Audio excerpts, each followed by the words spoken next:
ታለ ሰራው የተወሰነትን ለመስራት ሞክሬያለሁ።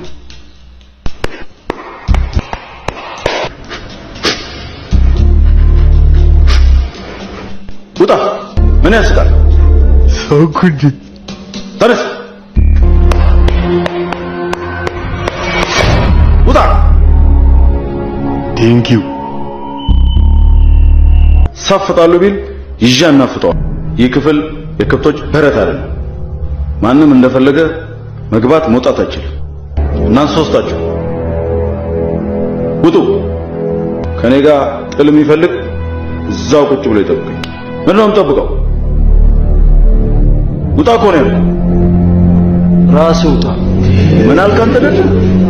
ራስህ ውጣ ከዚህ ክፍል። ማን መሰልኩ እንደዚህ የምትናገረኝ? አሁን ደምን ያስተፋው ከዚህ ክፍል ማስወጣት